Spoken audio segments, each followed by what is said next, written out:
Hello, students. A very warm good morning to all of you. It's Amita ma'am here with today's lecture. Students, as in last lecture, we have covered the topic student development training method.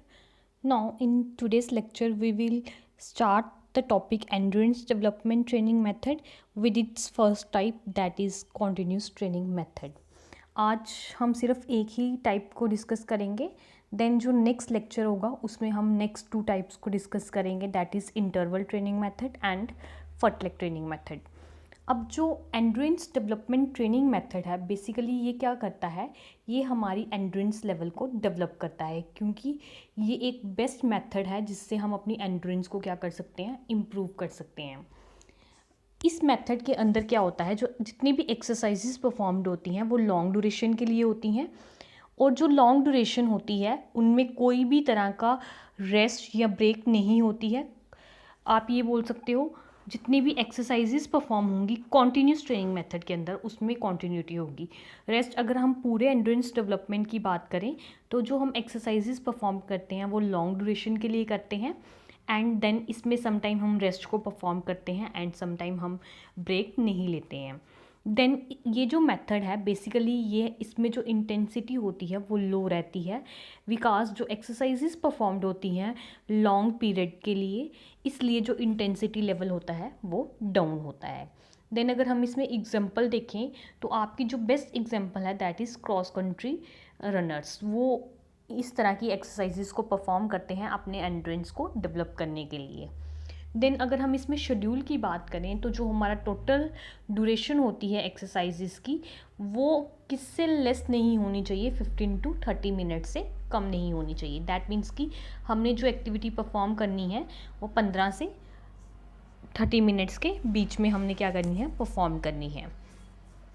तो ये था हमारा एंड्रेंस development training method. अब हम इसमें different types देखते हैं. First one is your continuous training method, second one is your interval training method and third one is your फर्टलेक training method. तो जिसमें हम फर्स्ट टाइप को डिस्कस करेंगे that is continuous training method. अगर हम continuous training method की बात करें तो ये सबसे पहले ओल्डेस्ट और मेथड है जो एक इंडिविजुअल पर्सन क्या करता है, परफॉर्म करता है. इस मेथड के अंदर बेसिकली हमारी रनिंग एक्टिविटीज़ परफॉर्म होती हैं फॉर लॉन्गर पीरियड के लिए, और इसमें हम कोई भी ब्रेक नहीं लेते हैं. जितनी भी एक्सरसाइजेस परफॉर्म्ड होती हैं वो कॉन्टीन्यूटी में होती हैं विदाउट एनी रेस्ट और ब्रेक. ना ही हम इसमें एक्टिविटी को पास करते हैं, डैट मीन्स कि हम इसमें एक्टिविटी को स्टॉप भी नहीं करते हैं.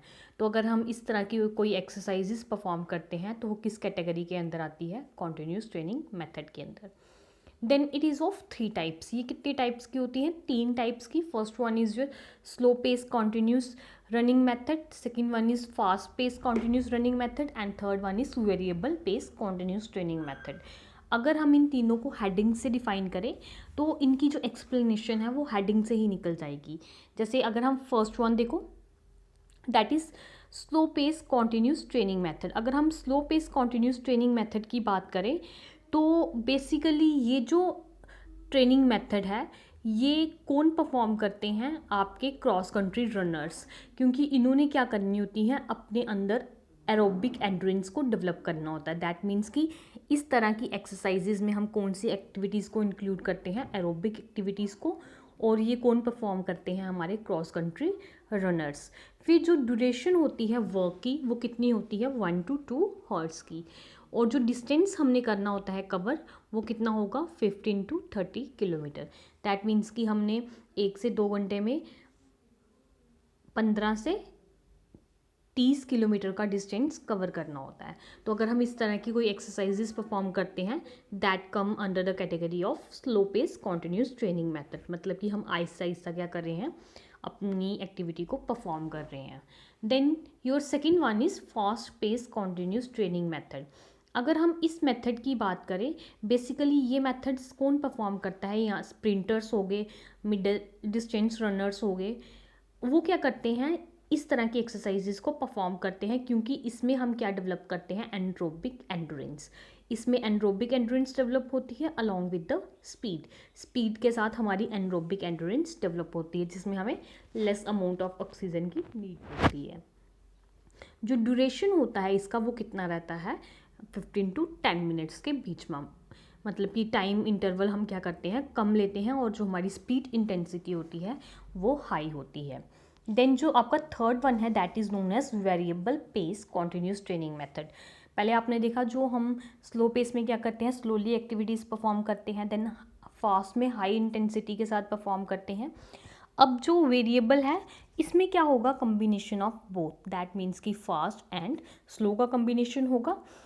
और इस मेथड के अंदर जो हमारी स्पीड और पेस होती है वो क्या रहती है, कॉन्टीन्यूसली कीप चेंजिंग रहती है। दैट मीन्स कि आफ्टर सम इंटरवल्स वो क्या होती है, चेंज होती रहती है, वेरी करती रहती है। और जो ये एक्टिविटीज़ हम परफॉर्म करते हैं, ये इनका जो ड्यूरेशन है दैट इज़ टाइम ड्यूरेशन कितना होना चाहिए, 30 मिनट से 1 आवर्स के बीच में। देन ये जो मेथड है बेसिकली ये क्या करते हैं, aerobic as well as anaerobic endurance, दोनों ही तरह की एंड्रेंस को डेवलप करते हैं। तो अगर किसी भी एक्सरसाइज में दोनों तरह की हमारी एक्सरसाइजेज इंक्लूड हो रही हैं, प्लस दोनों तरह की हमारे अंदर एंड्रेंस डेवलप हो रही है, that is anaerobic and aerobic, तो किस कैटेगरी के अंदर आएगी, variable pace continuous training method. तो ये हमारा फर्स्ट ट्रेनिंग मेथड है एंड्रेंस डेवलपमेंट का, जिसका हमने फर्स्ट पार्ट डिस्कस किया है, that is continuous training method. Next lecture में हम रिमेनिंग 2 पार्ट्स को डिस्कस करेंगे, that is fartlek training method and interval training method. Thank you, have a nice day.